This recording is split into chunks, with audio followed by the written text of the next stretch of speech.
yang sudi bersama kami. Bukan senang dalam zaman COVID anda bagi sokongan.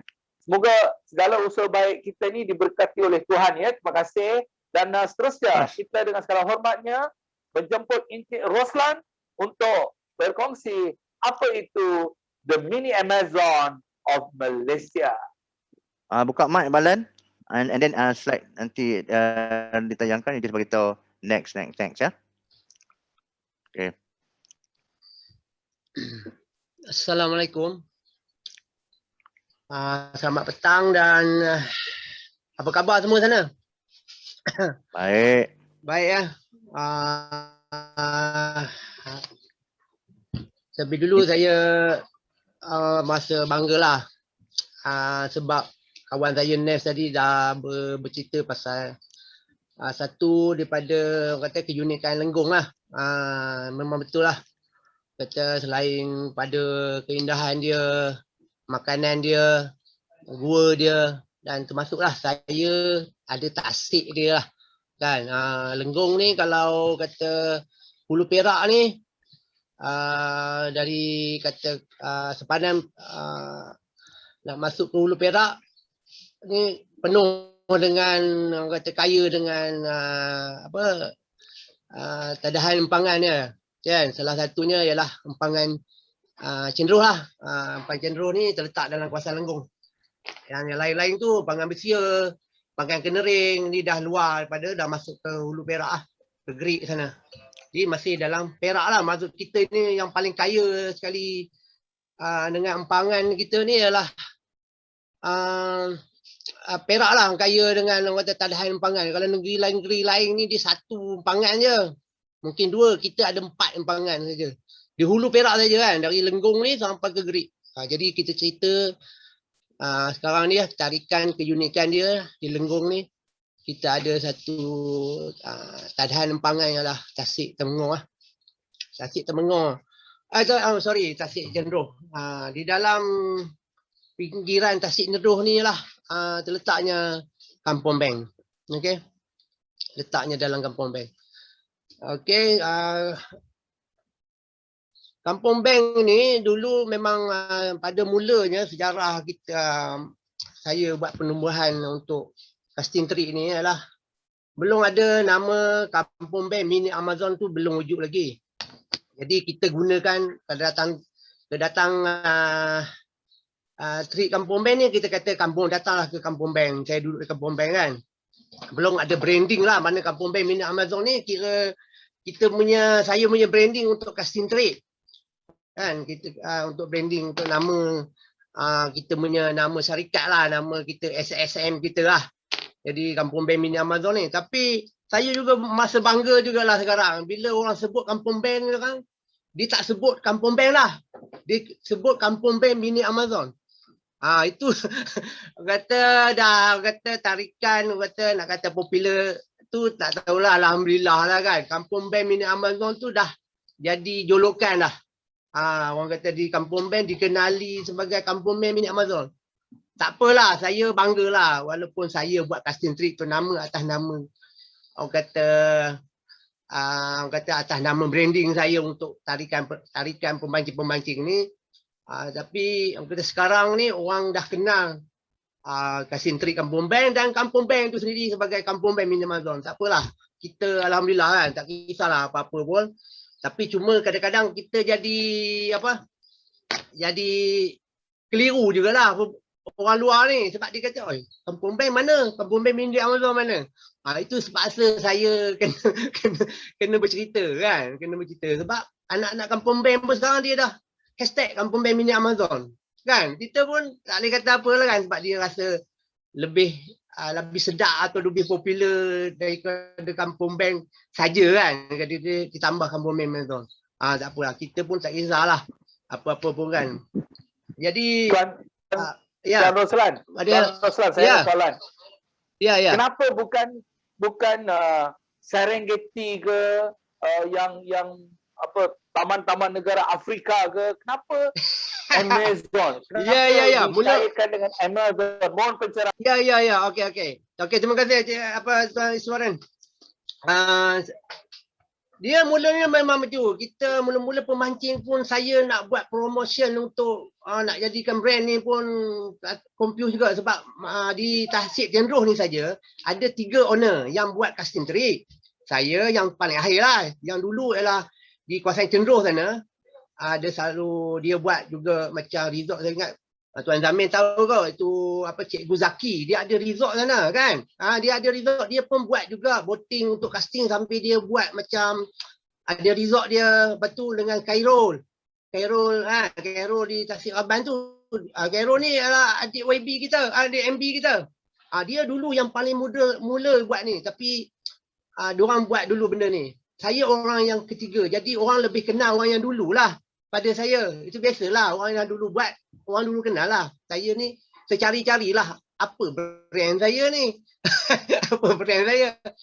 Jadi bila orang datang kat Kampung Beng, dia masa tu Kampung Beng ni orang tak kenal. Orang lebih kenal Tasik Raban daripada Tasik Tenroh tu sendiri. Macam tu. Sebab dulu laluan ke Kuala Kangsar yang hanya nampak Tasik ialah Tasik Raban. Jadi orang lupa Tasik Tenroh tu asal tadahan tu Tasik Tenroh, diorang kenal Tasik Raban. Sedangkan Tasik Raban ialah di lingkungan Tasik, di Dematan Tasik tu saja. Sebab situ Kampung Raban. Itu kena betul fakta tu. Kena betul fakta tu. Jadi bila orang datang ke Kampung Beng, dia kata, Ablan, dia datang kat rumah saya. Macam saya ni, sekarang saya duduk kat sini. Ni pondok wakaf saya, di 2 kaki 3 kaki tu dah ke Tasik tu depan ni. Dah Tasik dah. Bila dia datang, dia kata, ini Tasik apa pula? Tasik Raban ke? Jadi saya, Kampung Beng, tiba-tiba orang Tasik Raban. Saya, hati pun rasa geram juga kan. Kita promote Kampung Beng, tiba-tiba dia kata Tasik Raban. Jadi bila kita fikir-fikir untuk fokus utama ke casting trick di Kampung Beng ni, di Tasik Tenroh ni, especially Kampung Beng lah. Saya buat trick di kawasan area Kampung Beng. Jadi kita trick kita di Kampung Beng lah. Sebab Tasik ni luas. Jadi saya biasanya akan customer saya bawa area Kampung Beng. Dia ada suak-suak, lorong-lorong macam Cik Zamin. Dia kata persih macam Amazon lah. Dengan pula Peacock Base ni berasal dari Sungai Amazon, Amerika Latin sana. Jadi kita kata kenapa kita tak letak dengan diorang cakap pemancing tu sendiri kata, macam Amazon lah. Kan dia ada lorong-lorong masuk kan. Dia tak ada macam Tasik open. Macam Tasik Banding, Tasik Kenyir dia open. Dia tak ada lorong-lorong. Kita ni ada masuk lorong, ada suak. Lorong masuk suak. Jadi dia kata macam Amazon. Saya pun tak pernah pergi Amazon. Tengok di YouTube saja. Jadi ikan ni berasal dari memang Sungai Amazon. Jadi kita bubuh nama Kampung Beng Mini Amazon. Itu cerita dia Tuan Iswaran tadi. Jawab soalan tu tadi. Akhirnya Tuan Roslan, terungkai rahsia di sebalik nama Mini Amazon. Terima kasih Tuan. Diteruskan. Terima kasih. Ya. Jadi kita Kampung Mini Amazon ni bila datang makna kita bukanlah sebagai buat trik memancing tu saja. Bila dia datang automatik lah. Bila dia tengok view dia rasa tertarik kan. Sambil kita mancing, pemancing-pemancing ni ambil gambar masuk YouTube. Benda ni lebih tersebar lah kan. Lebih tersebar. Lagi keindahan tadi bukan kata dalam kalangan pemancing tu dia ada family dia ada rakan-rakan yang suka adventure datang tengok fauna kan. Jadi kita tarikan tu juga mengambil orang datang untuk kita buat boat ride lah. Macam saya ada join dengan saudara Nas tadi. Saya mula kenal Nas ni dengan dia buat package tu tadi. Dengan dia ada link dengan saya kan. Dengan sekarang saya dah tak berapa buat sangat, saya dah asing kat sepupu saya lah. Nes sekarang berhubung dengan sepupu saya lah. Jadi itulah jalan cerita saya kenal Nes. Walaupun duduk hampir dengan saya Lenggong, kita pun tak kenal satu sama lain. Nes pun baru balik kampung. Saya pun dulu asalnya bekerja di KL Selangor sana. Duduk Shah Alam, Kelang. Saya balik kampung dalam 2009. 2009 saya buat trik ni dalam 2014. Lebih kurang dalam nak masuk 6-7 tahun lah saya buat trik ni. Macam tu. Asalnya pun dari galakan kawan-kawannya di KL sana, diorang kaki dah memang kaki mancing ni yang saya buat ni casting. Casting ni dia masuk dalam sport fishing lah, mana kita tangkap, bergambar dan lepas. CNR lah, catch and release. Mana kita yang mancing casting ni, mengilat kalau kata kita ikut bahasa kita ialah mengilat. Kita baling dan tarik, kita tarik kan. Jadi kita mengilat, menipu ikan lah, kita trik ikan tu. Kita tak guna umpan hidup ke, kita nak pakai tepung ke, udang ke tak. No. Itu kategori, itu jenis pemancing lain. Yang saya buat ni adalah casting. Casting. Kita trik dia memujuk ikan. Ikan-ikan yang makan untuk casting trik ni, dia makan ikan yang predator lah. Ikan yang menyambar yang makan anak ikan. Jadi umpan-umpan kita ni, kita kata apa? Nanti saya boleh tunjuk lah. Kadang pasal panel kita ni bukan kasih pemancing. Ini masalah dia. Dawah. Saya ada dekat-dekat sini. Ni macam ni. Nampak? Ini umpan tiruan ni. Tipu kan? Kan? Ada mainan dia kalau kata siapa yang suka tengok YouTube kan. Macam mana dia orang gunakan umpan-umpan ni, pemancing dia tahulah. Jadi kita guna umpan tipu aja. Kita trik ikan tu, dia akan sambar ikan tu sama ada di atas muka air, di pertengahan ataupun di dasar. Ada dia contoh-contoh dia macam ni. Macam ni di dasar yang ada lidah ni kan. Dia bila kita karau dia, kita tarik tali pancing tu, dia akan junam bawah, dia akan pergi ke dasar, ikut kedalaman lidah dia ni. Kalau lidah tu panjang, dia akan ke dasar. Kalau ada lidah tu pendek, dia minor pertengahan. Dia minor. Ini top. Dia panggil top atas muka air. Semua ini kita nak pujuk ikan-ikan tu lah. Macam tadi. Kalau kita boleh tunjuk slide tu. Tuan Amir tu apa? Ikan toman. Kan? Ikan toman, peacock bass. Ikan haruan. Ikan haruan. Macam itulah ikan-ikan yang kita kena pastilah ikan yang ada tasik ni yang bukan semua ikan. Macam ikan loma bukan sam tu tak makan umpan gewang, tak makan umpan tipu ni. Kan? Macam ikan tenggalan, kita tak boleh pancing umpan gewang. Ikan kaloi, orang tanya kita, mana ikan? Tak dapat ke ikan kaloi, tak dapat ke ikan tenggalan? No, itu bukan jenis pemancing kita. Kita mancing ialah casting. Tapi untuk macam family trade yang datang, macam Nes datang tu, kita buat pemancing tradisional menggunakan buluh. Itu just untuk family.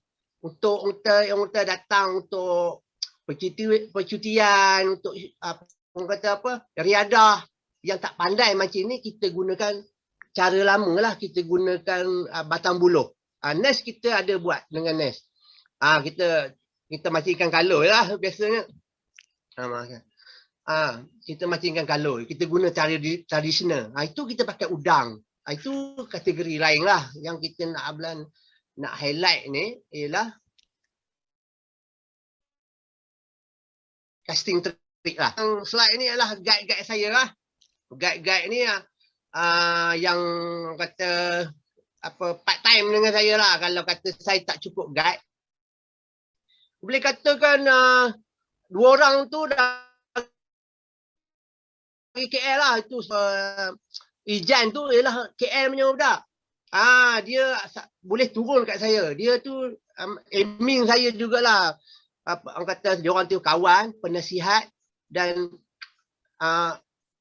ada join saya punya orang kata fishing trick ni. Dia orang ni ada join. Dia orang kata kalau dari KL tu kalau ada trick ramai sampai 5-6 bot jalan, sampai 10, 16 orang, 20 orang sampai 35 orang pun. Sebab satu bot, kalau kita tengok bot sana, dia ada 4 orang, 3 orang. Macam tu lah kita arrange trick tu. Abalan. Ya. Tanya sikit, okey. Dia ada soalan ni. Jadi maksudnya saya apa ni kan saya ni. Kita ada 4 orang yang dalam gambar ni semua pakar lah, boleh kita katakan pakar mancing. Okey. Jadi ada orang tanya pasal mancing, saya kata tadi, okey, bila casting tu Dia ada dua aktiviti ya. Ada yang memancing secara biasa ya. Memancing itu ikan dipanggil biasa. bottom untuk mancingan dasar dipanggil bottom kan, bottom fishing. Yang itu ada juga dianjurkan di sana. Tetapi kepandaian dan kepakaran abalan di sini di sini adalah buat casting casting.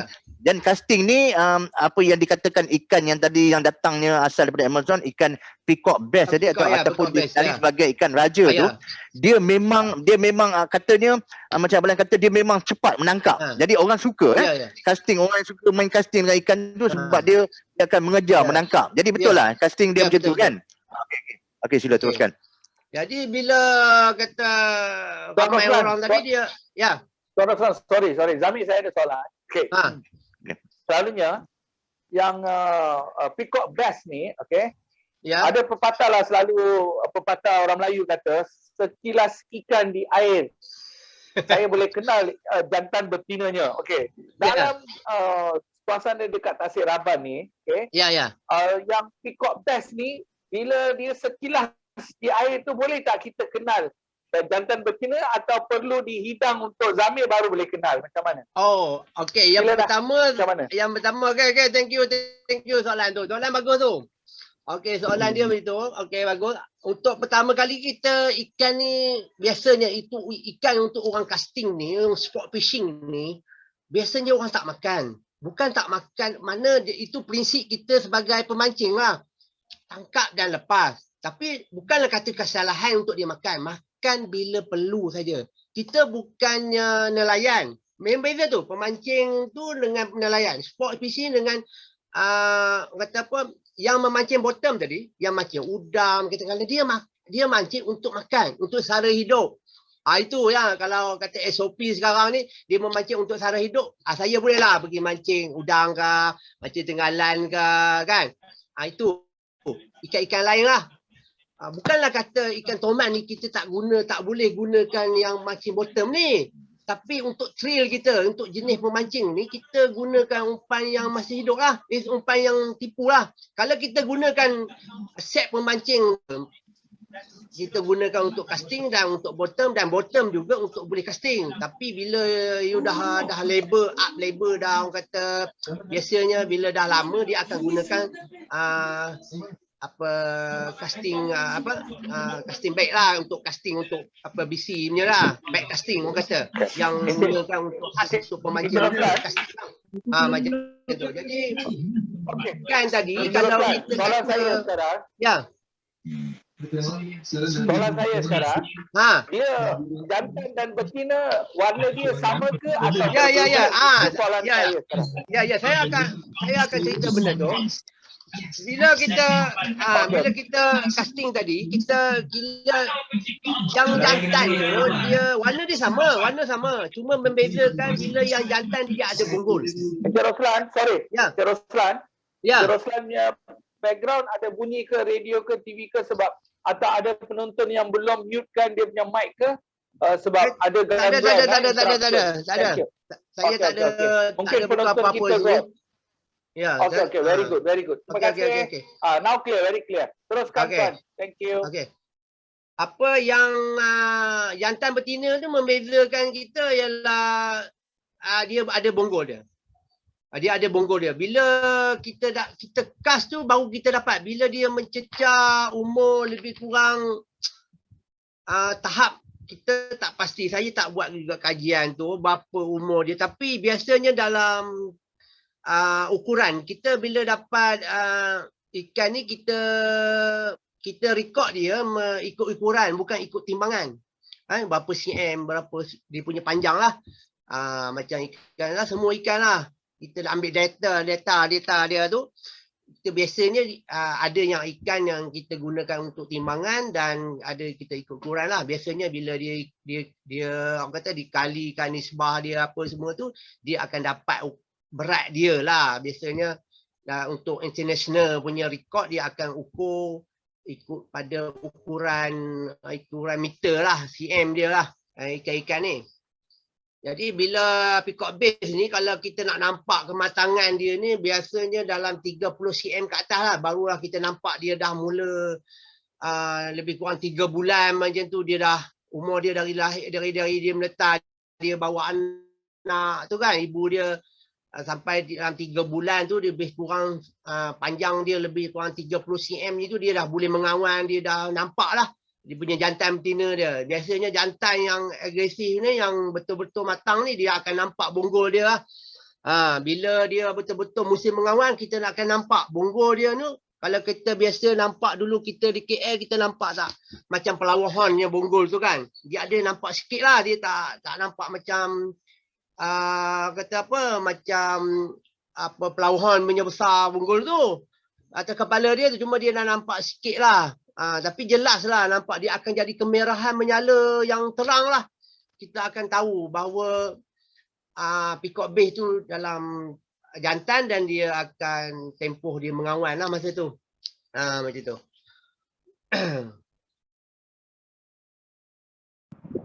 Okey, teruskan. Ya. So far yang paling besar peacock base ni, yang paling besar dalam rekod sejarah Tasir Rabani berapa? Itu soalan pertama.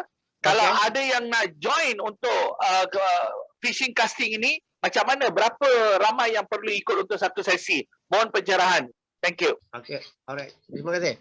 Okey, dia buat masa sekarang ni kita berbeza dengan tempat-tempat lain. Sekarang ni boleh katakan asal dia memang mula-mula dulu apa ni, peacock base ni asalnya dari Tasik Raban ni lah, dari Tasik Nyendro ni. Lama kelamaan bila orang dah tahu dia wujudnya ikan-ikan ni, dia nampak cantik untuk casting apa semua. Kebanyakan benih-benih dia tersebar boleh katakan di seluruh Semenanjung sampai ke Sarawak pun dah ada. Orang lepas secara haram lah. Maksudnya dia lepas kat Lombong, kat mana, orang kata adanya asal ada air dia lepas. Tapi di Tasik inilah orang yang mula-mula lah, lebih kurang wujud kata 30, dekat dah hampir 20 tahun. Jadi yang di sini ni mungkin kita bila buat rekod yang untuk kita casting ni, untuk trik saya lah, saya tak tahu yang orang personal lain lah kan, yang datang mancing, sebab kita tak tahu, sebab rekod saya untuk buat casting trik, kita hanya 52 cm je. Untuk yang paling besar masyarakat ni. Dan dia berbeza dengan tempat lain. Dulu ada dekat popular dekat air kuning sana.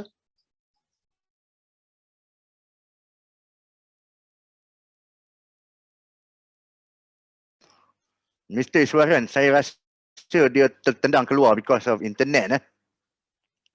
Mr. Iswaran. Okey, tak apa sementara saya nak tanya tadi Encik Roslan tadi tentang kesan ekologi pada ekosistem tasik sebab untuk pengetahuan semua, bila kita introduce spesies baru ke mana-mana habitat aquatic di tempat lain, dia akan ada negative impact pada native species, contohnya ikan-ikan yang asal daripada kita, akan ada kesan. Itu yang saya nak tanya tadi, tak sempat. Macam mana Encik Zul, dia tertendang keluar, jadi dia akan masuk balik. Encik Zul, sebenarnya kan kami dimaklumkanlah one of the local community kata memang ada impact. Dia sedang ada kalanya macam mengancam some of the local species yang tak ada agresif punya, yang pasif negara. Sorry, because you can see from the slide, product service pelancongan berkonsep ecotourism. So on perspective in tourism, you guys might have a concrete answer how to deal with this kind of question. Sebab bila sebut ecotourism tu environmentally impact tu kita kena kaji. Dan juga memang sebenarnya bila kita introducekan spesies asing, foreign species, memang dia akan mengancam spesies tempatan dan fenomena ni berlaku satu dunia. Sebab tu banyak tempat yang kita big issue, especially kita gunakan tourism. Tu yang saya nak tanya soalan impact tu, sebab dahulu waktu dia orang lepaskan anak-anak sea base ni, mungkin dia orang tak tahu ataupun tak ada buat ecological impact. AIA mungkin tak ada waktu tu. But to be honest, semua foreign species yang kita letak di mana-mana sumber air kita akan memusnahkan atau kata to extinct our native species. Itu yang soalannya supaya kena sediakan jawapan sekiranya pelancong tanya. Tu yang saya nak cuba tanya sebelum kita bersama-sama nanti kita tanya Cik Roslan. Sebenarnya dimaklumkan oleh one of the local community kata they are not aware who has done this. Yes. Saya tak tahu. Fishery kasar ni. Fishery department. Oh, anak benih ni daripada fishery. Oh, okay. Alright. Sebab tu, don't get me wrong, bukan nak berkonflik. I want to throw in some idea in a different perspective. Especially kalau saya nak promote to my guest. For example, saya punya niche market. Turis yang betul-betul eco-tourism, green tourism. This kind of question, they will question back.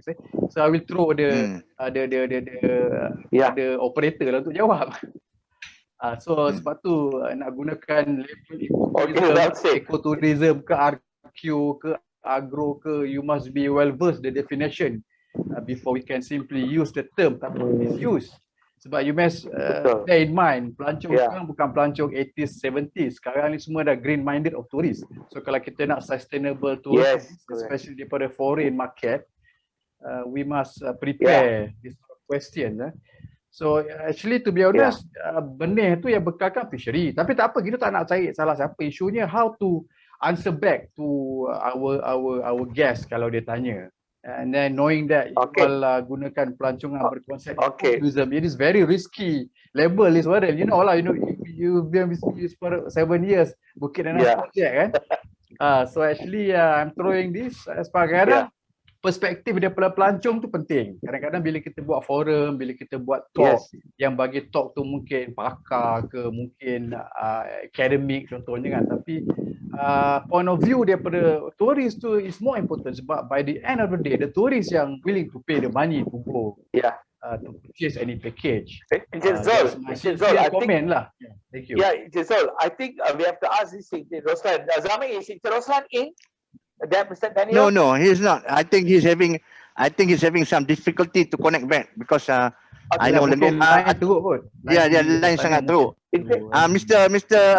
Nash, are you in? Maybe you can give some input. Maybe because kita the local. Because kita is a local. Maybe he got some answer to that. Ini. I know Nash from day one. Masa dia first start bawa mic. Okay, Roslan nak masuk. Nash. Apa tu? The impact of the peacock bass to the Tasik Raban, the local species ni. Itu yang ditanya oleh Encik Zul. Kalau Encik Roslan dia masih belum masuk lagi. Nash, what is your opinion? What are the feedback from the local for the impact of the foreign species intruding to Tasik Raban? Mohon pencerahan Encik Nash. Okay, I think my answer would actually resonate apa yang Abang Lan cakap lah, because I've been listening from their point of view, and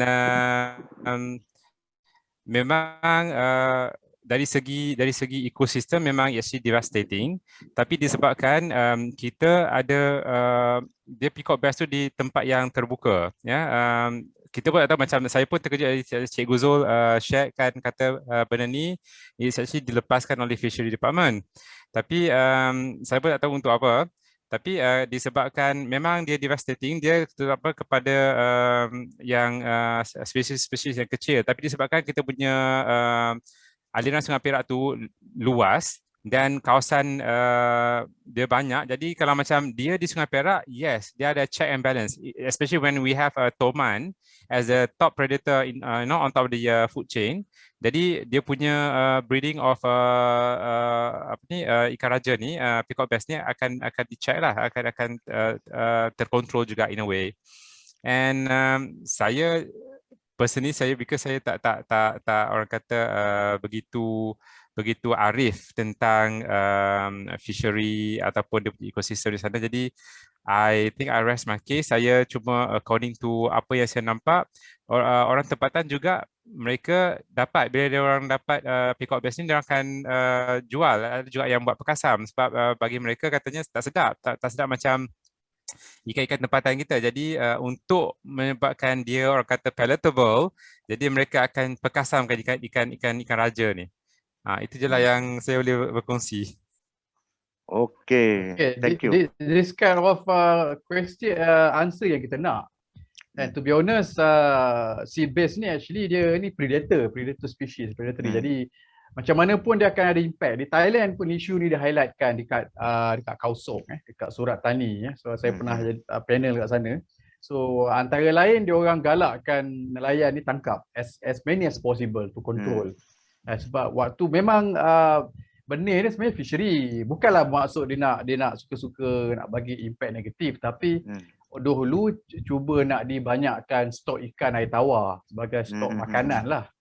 Jadi before knowing that ada implikasi negatif, sebab tu yang benda ni kita kena bincang dan kena find satu concrete answer. Should the tourist ask this type of question, knowing that you guys using ecotourism label.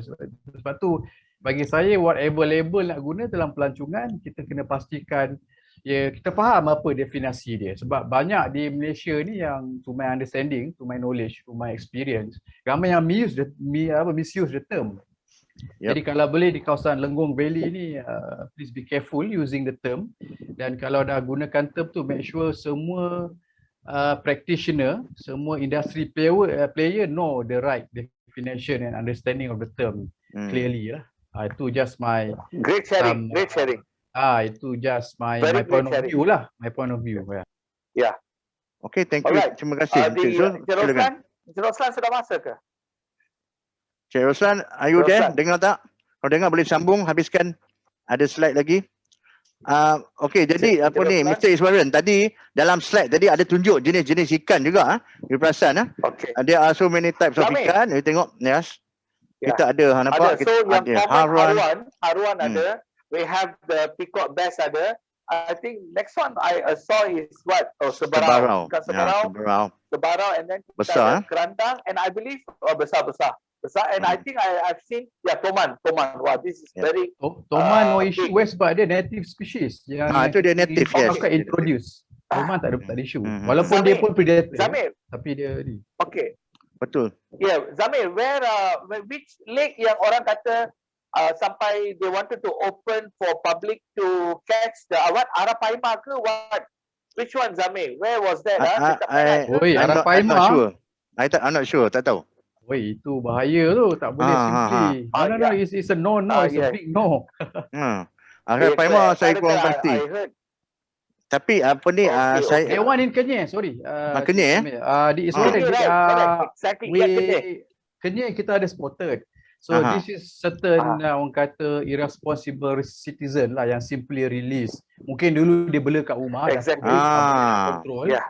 But actually it is a very harmful to aquatic species as well as to human as a whole lah. Sebab tu dalam Lenggong ni, saya dah lama pergi Lenggong daripada tahun 90-an dulu Belum ada highway sebelum. Masa tu bawa group pergi ke belum selalu, so kita akan singgah juga di Kampung Beng tu. Jadi what I'm trying to say, kalau boleh elemen education kita tekankan lebih kepada guest yang akan datang ke Lenggong. Jadi kita try to educate our practitioner, our industry player, operator, guide, host and so on, untuk bagikan input ilmiah pada guest. Sebab ini yang boleh membezakan antara Lembah Lenggong dengan Lembah Bujang, mungkin dengan Sungai Merbuk. So ini selling point yang to my knowledge, to my experience, we are very lack of this element in many of our natural areas yang cuma kita nak highlightkan sebagai nature tourism dan produk. Put aside ecotourism lagi, ni baru nature product. Okay. So that's my sincere comment. Great sharing. Zami and Zami, is there any travel agent? Do you do? Yes, we do have a travel agent. Let's hear their opinion. I think can be, since Cik Roslan is not connecting. Let me see who is Okay. the travel agency ni. We got alamak, Go Hakim, your travel agent tu, right? Kita ada homestay, kita ada alamak semua nama-nama yang okay, we have Suzila agency, travel agent. Your agency, travel Yeah. agency ke? Or anybody want to give a comment? You want to give your input? Whether they How, did something? what, Silakan. okay. Zamir, wait. Those travel agents who been listening to our session, all right? Of course, we know this Tasir Aban, Kampung Bank, Homestay, one of the pioneers sebenarnya dekat Perak ni. So accommodation sudah ada, produk sudah ada.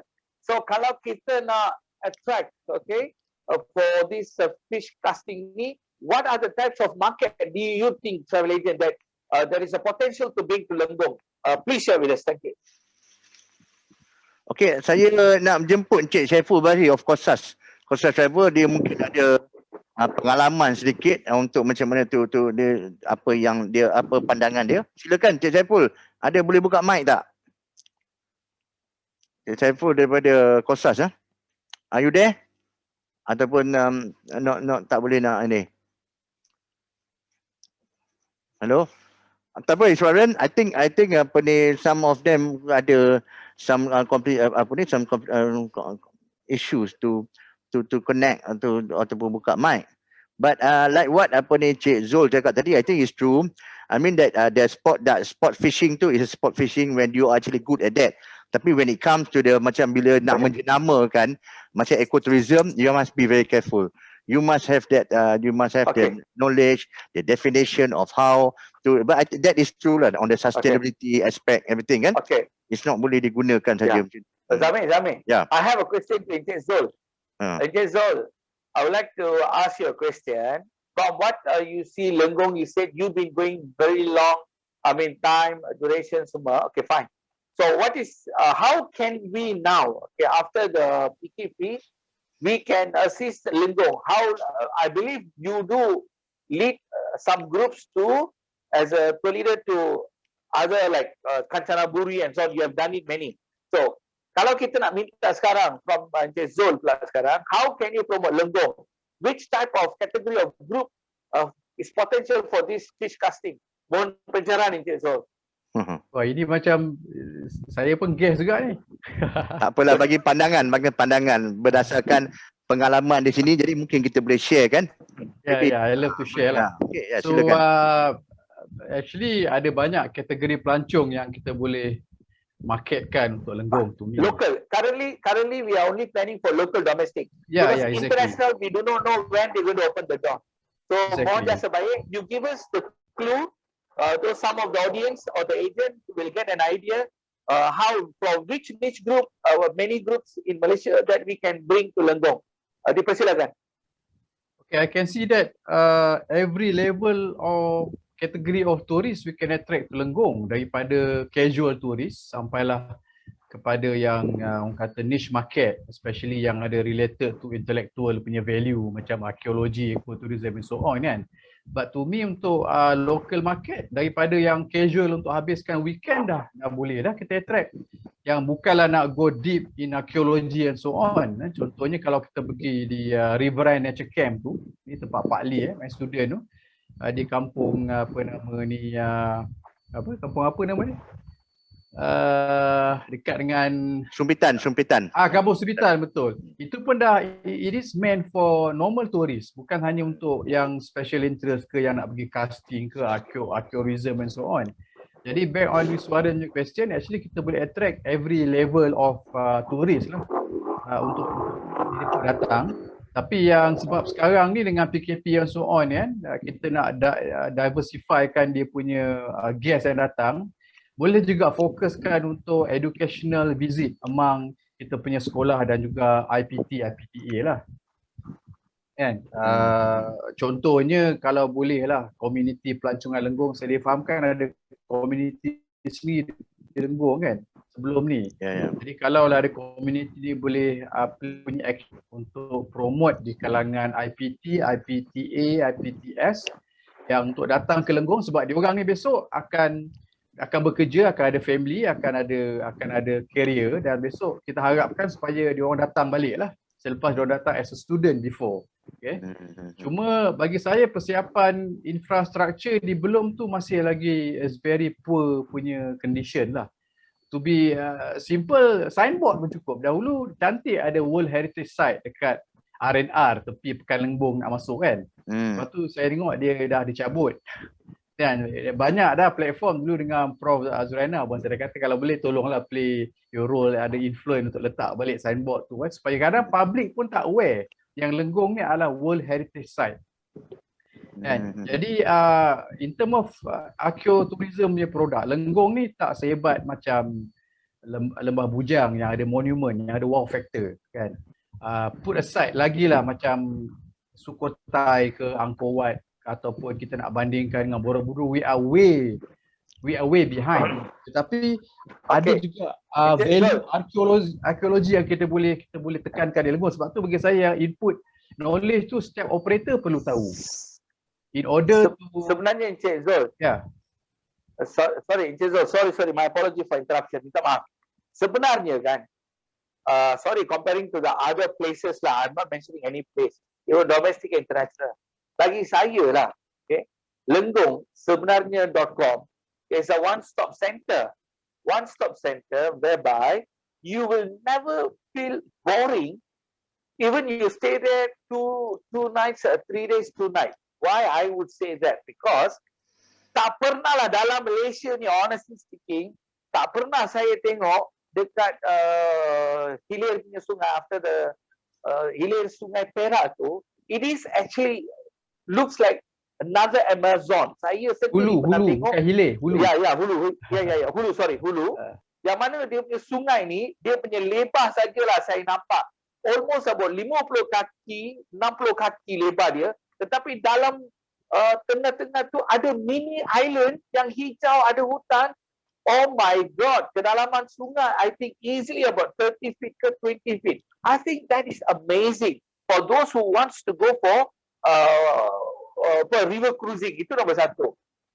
And also Lenggong very popular for archaeology. They are definitely the only one place yang mana meteor has taken place in the entire Southeast Asia. Only Lenggong yang ada.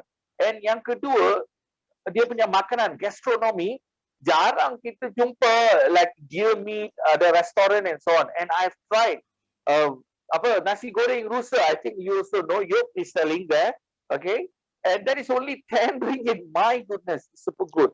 And current trend dekat Lenggong sebenarnya, they have the deer. Okay, deer farm where people can take beautiful photo. They can see a wild deer going. So I believe it is a place for a family, like you said, as a casual visit atau nak rasa culture visit.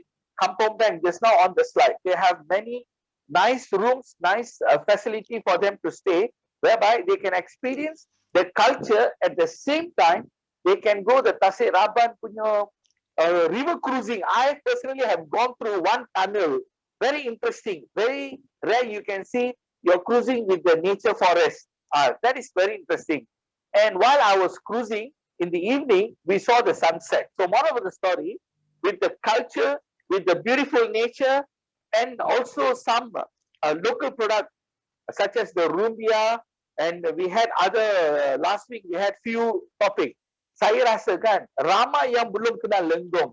Patutnya sekarang sudah boleh kenal Lenggong, and time for us, I believe, to visit Lenggong. This is my opinion, because I believe Lenggong is such a wonderful asset. Okay, wonderful asset.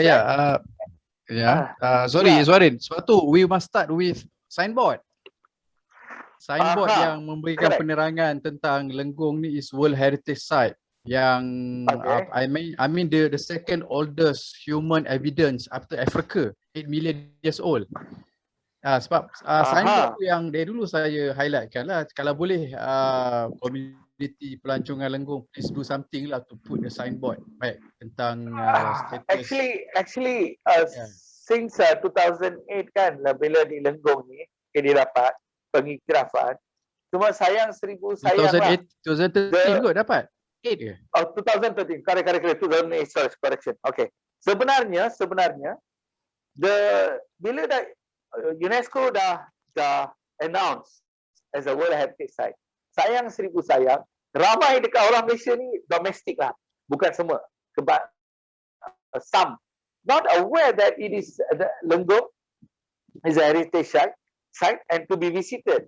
So bila orang tempatkan rasa, walaupun dah declare UNESCO, the tourism punya traffic tak ada, so they feel of course little down. So now that is why bersama KETSA, Kementerian Sumber, dan juga with the initiative of Tourism Productivity Nexus and Malaysia Productivity Corporation, we have really taken Lenggong as one of the role model what we can transform 360 degree from a humble village into a tourism village. At the same time, we still have to follow the sustainability for a long term. So that is what currently the Tourism Productivity Nexus is trying to assist the local community.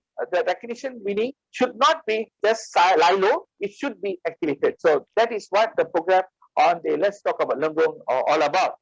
So kalau saya rasa Encik Roslan has come in, I think we can share, tanya dia. Okay. Tak ada? Kalau tak ada pun. Sorry, I think kita kena sorry. Dan juga bear in mind, the World Heritage Site is quite risky kalau tak ada apa-apa next step diambil daripada segi, dan boleh dapat yellow card dan boleh ditarik balik sebenarnya. Correct. So the action now that you guys are doing now is such a great move lah to maintain that status. Amin. Dah banyak kali dah cakap dah daripada dulu kan. Dan sebab tu yang penting sekarang ni, World Heritage Site tu biasanya kalau orang luar dengar atau orang Malaysia pun dia akan bandingkan dengan wow factor di luar. Jadi dalam aspek ni mungkin di Lenggong kita kurang. Sebab tu bagi saya cara nak jadikan Lenggong ni special in term of wow factor, walaupun kita tak ada great monument macam World Heritage Site yang lain, adalah kita make sure yang setiap operator yang terlibat ada a very good knowledge tentang apa yang diorang jual.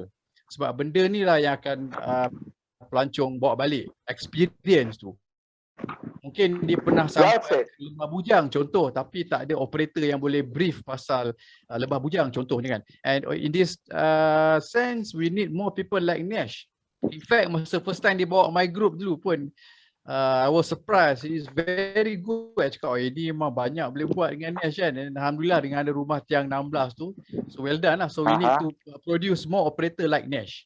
Jadi my sincere opinion, we need to train the operator, tak kira lah resort owner, mungkin operator boat, mungkin juga yang restoran, whatever related, we must train them to put more knowledge value. Jadi diorang boleh brief ataupun boleh share dengan guests knowledge value about Lenggong Valley.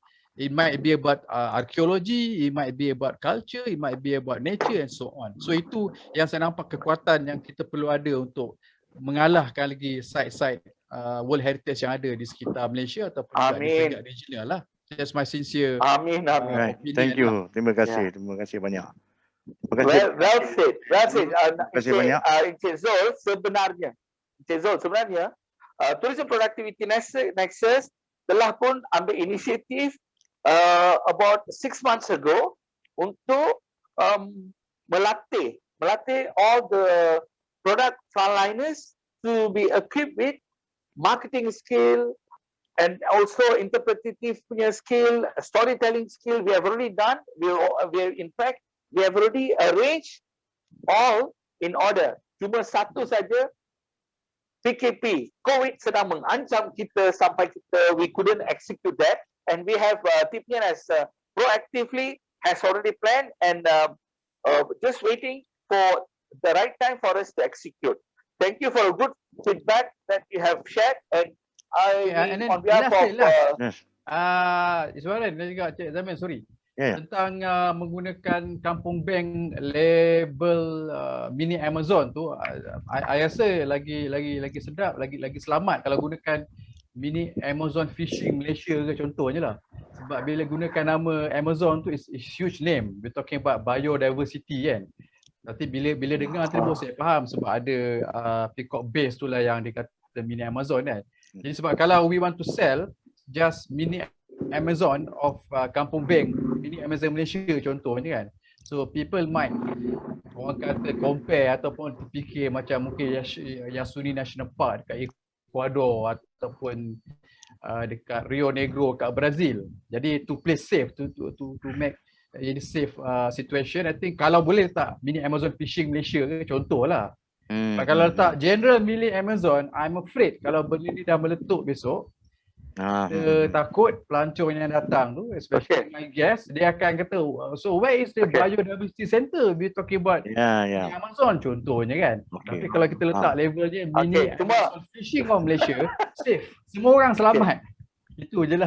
Okay, thank you very much for your feedback. Cuma saya, kalau tanya saya lah, telajak perahu boleh diundur, telajak zaman tak boleh diundur. Maksudnya saya sudah lama dia pakai mini Amazon, tiba-tiba nak pergi modify, memang susah memodify. So as at this moment, kita tunggu sampai turis melimpah datang, baru kita admit. Sekarang kita gunakan the curiosity, Englishity to make people, what is mini Amazon in Malaysia? We want them to come and see, lepas tu baru kita terang. Kalau dah 1, 2, 3 kali ada yang dah kata, oh I thought biodiversity, then later on, fasa kedua kita ubah nama. Ini kita sedang it's time. Forest now is not actually overpopulated. The tourists there, we are just waiting when the tourists will come in. So very good feedback. Now I see your angle. Ada kalinya turis boleh dapat the wrong perspective. Well said, well noted. Jadi masa sedang mencemburui kita, tuan-tuan dan puan yang saya hormati, yang saya muliakan, dan di samping itu pula the internet, electricity dekat Lenggong pula, dia lagi mencemburukan kita sampai ada some places dekat Lenggong sekarang ni tak ada electricity. Apakan daya lagi internet pula. Jadi Encik Roslan, dia tidak dihanyut di Lake Cenderot, tetapi dia masih ada dekat Kampung Beng. Cuma internet saja tak fungsi. Alright. So tuan-tuan dan puan yang saya hormati, yang muliakan, I would like to sincerely thank all of you for this wonderful moment, wonderful support. And just before we conclude our session today, any question, travel agent ada ke, any other barang persoalan? Mohon tanya, Zami. Do we have kita any ada questions soalan, so far? kita ada soalan daripada chat box ya. Kita ada daripada NM, dia ada beritahu ada tak penglibatan dengan pihak homestay Kampung Beng dalam pakej-pakej yang disediakan. Jadi seperti mana yang slide yang ditunjukkan tadi, saya nampak dia ada penglibatan dengan pihak homestay. Saya nampak ada gambar bilik, gambar kampung tadi. Tapi cuma saya kurang pastilah adakah itu di Kampung Beng ataupun di sekitar. Ada gambar tadi. For NM, saya tengok ada gambar kampung, penginapan ala kampung, homestay. Boleh saya menjawab soalan. Boleh saya celas sikit? Okay, boleh. Silakan. Abang Lan is actually my first orang kata operator yang engage untuk buat saya punya Lenggong backwater cruise. Dan apa yang kita nampak di sini ni semuanya lah di dalam rumah dia. Kita nampak sini, dia tak ada berkaitan dengan Kampung Beng Homestay, because Kampung Beng Homestay dengan Kampung Abalan ni terpisah dengan Tasik Cenderoh tu lebih kurang dalam 15 minit lah kena naik bot. I see. Ya, Kampung Beng Homestay yang kita selalu nampak tepi jalan tu yang telah disenaraikan dalam motak dia lah dinamakan beroperasi di Kampung Batu Ring. Yang Kampung Abalan ni kampung rasa kampung sekolah ni kat sini, sebab dalam gugusan Kampung Beng tu dia ada beberapa kampung-kampung kecil. Jadi yang Kampung Beng Homestay tu dia berada di Kampung Batu Ring. Jadi apa yang kita nampak kat sini ni semua package yang Abalan sediakan tu ialah semuanya berada di dalam kediaman rumah dia sendiri, rumah yang dia inap kat situ. All those kati-kati yang nampak sini kan semua kat dalam rumah dia. Okay, terima kasih. Hope itu ada pencerahan. Okay, next. Okay. Thank you very much. Ada satu lagi soalan tu mengenai ada tak sesiapa yang mengadakan tour, virtual tour punya visit. I think you are one of the ni yang menganjurkan tu kan? Yeah. Yes. Okay, virtual tour tak ada siapa lagi buat kat sini because as you know Lenggong very remote and then dekat area ni dia punya connectivity, data coverage very poor. So whenever we actually, I try to do some live streaming for FB pun dia memang akan sangkut. So for the time being kita akan tunggu sehingga TM naikkan taraf, pasangkan all those fiber optic, cable. Lepas tu kita mungkin akan ada lebih banyak pencawang lain-lain kat sana, insyaAllah. Okay. Thank you very much. Okay, well noted. Okay, any more questions, Zamir? Kalau tak ada, Saya rasa itu je. Ada. diri mohon. Saya rasa itu saja. Into the. Okay. Ya, itu saja. Minta tolong isi form lah. Okay. Alright. Okay, tahniah.